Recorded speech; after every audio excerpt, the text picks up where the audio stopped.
नमस्कार किसान भाइयों, मेरा नाम है हरप्रीत और आप सभी किसान भाइयों का आज एक बार फिर से स्वागत है हमारी आज की एक और नई वीडियो में। तो किसान भाइयों, आज की जो वीडियो है उसमें मैं बात करूंगा कि जो हमारी जो पीछे आप मूंग की फसल देख पा रहे होंगे, ये करीबन आज 7 से 8 दिन करीब की हुई है।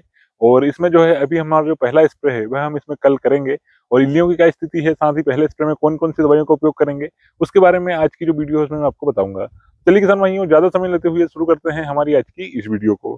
तो दोस्तों, जैसे कि अभी हमारे यहाँ पर जो नहर है वो करीबन 1 से 2 तारीख के बीच में आ चुकी थी। और लगभग ये जो बोनी है हमारी 2 तारीख की करी हुई है।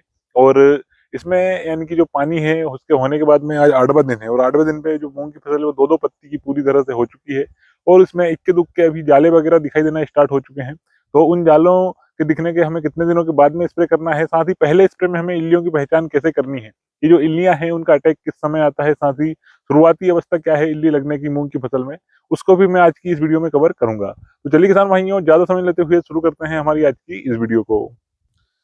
तो दोस्तों, जैसे कि अभी आप जो सामने वैरायटी देख पा रहे हो, यह जो वैरायटी है इसका नाम है PDM 139।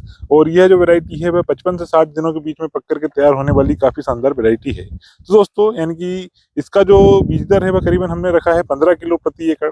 और जो कतार से कतार की दूरी है उसको हमने 12 इंच रखा है। इसी के साथ में किसान साथियों, अब बात कर लेते हैं कि इसमें हमने खाद की मात्रा क्या रखी है। तो इसमें हमने 15 किलो मूंग पर 25 किलो DAP और साथ में 10 किलो सल्फर मिलाया है और उसके बाद में इसकी बुआई हमने करी है। इसके अलावा किसी प्रकार का कोई खाद नहीं मिलाया है। साथ ही बीज उपचार की बात करी जाए तो बीज उपचार में हमने इसमें फंगीसाइड और इंसेक्टिसाइड दोनों ही तरह के केमिकल से बीज उपचार किया है।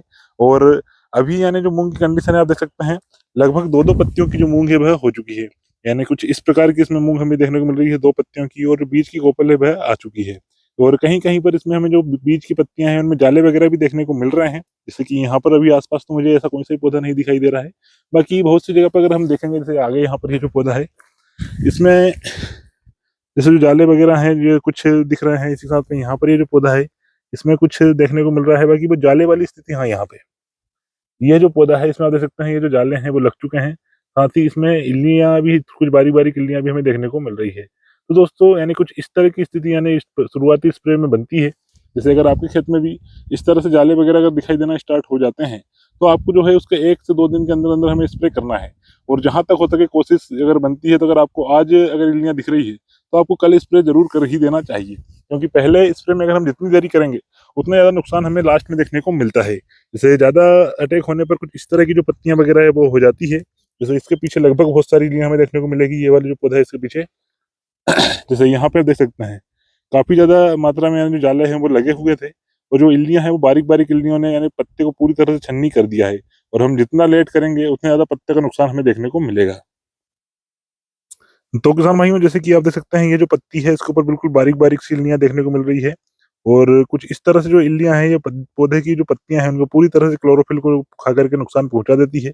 और लास्ट में जो पत्तियां हैं वो पूरी तरह से यानी कि उसमें किसी प्रकार का कोई रस नहीं बचता और काफी ज्यादा नुकसान हमें देखने को मिलता है। तो ये जो बारीक बारीक इल्लियां हैं, जैसे नॉर्मल दूर से देखेंगे तो हमें देखने को नहीं मिलेगी, लेकिन जैसे ही पास अगर हम जाते हैं तो ये काफी मात्रा में हमें देखने को मिल जाती है। तो दोस्तों, अगर आपके खेत में इस तरह की स्थिति अगर आपको देखने को मिलती है तो आप बिना देरी के तुरंत स्प्रे कर दें, जिससे कि आप जो होने वाले नुकसान है उससे काफी आसानी से बच सकते हैं।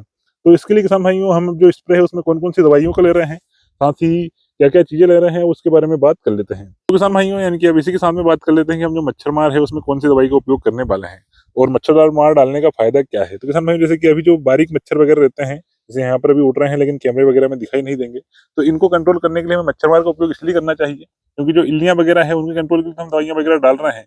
लेकिन मच्छर मक्खी के लिए अगर कंट्रोल की दवाई नहीं डालेंगे तो वो अपने अंडे वगैरह दे करके पौधे की जो पत्तियां हैं उनको काफी ज्यादा नुकसान पहुंचाते हैं। इसलिए हमें मच्छर मार का उपयोग भी जरूर से जरूर करना है। और बहुत सी ऐसी फुद्दियां हैं जो कि इल्लियों के अंडे देती हैं, उन फुद्दियों को भी मच्छर मार दवाई से हम आसानी से कंट्रोल कर सकते हैं, जिससे कि जो इल्लियों का रिजल्ट है या इल्ली मार दवाई का रिजल्ट है वो बढ़ जाता है। तो इसलिए मच्छर मार का उपयोग जरूर से जरूर करें। इसमें हम यूज करना है बायर कंपनी का सोलोमन, जो कि 80 से 100 ml प्रति एकड़ हम उसका उपयोग करेंगे। और किसान भाइयों, इसी के साथ में बात कर लेते हैं कि इल्ली मार में कौन सी दवाई का उपयोग करने वाले हैं।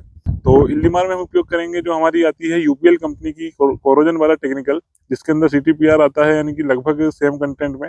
और लेकिन जो रेट है उसमें कोराजन के और इसके रेट में काफी ज्यादा अंतर है। और रिजल्ट हमें लगभग 2 से 3 साल से देखते आ रहे हैं, काफी बढ़िया उसका रिजल्ट देखने को मिलता है। तो इसलिए हम इसके साथ में यूज करने वाले हैं जो हमारा कोराजन वाला टेक्निकल है उसका, UPL कंपनी का, जो लगभग हमें मार्केट में काफी कम रेट में मिल जाता है।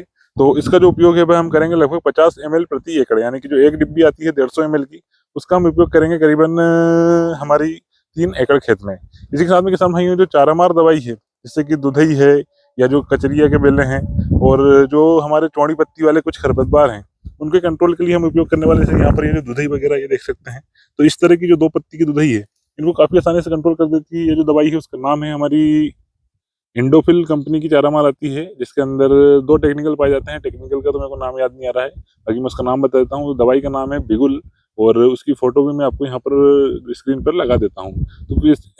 तो किसान भाइयों, यानी कि जो चारामार दवाई है हम उसमें बिगुल का उपयोग करने वाले हैं और इसका जो डोज हम लेंगे वो लेंगे करीबन हमारा 45 से 50 ml प्रति पंप, यानी एकड़ पीछे देखा जाए तो करीबन 200 से 250 ml पर एकड़।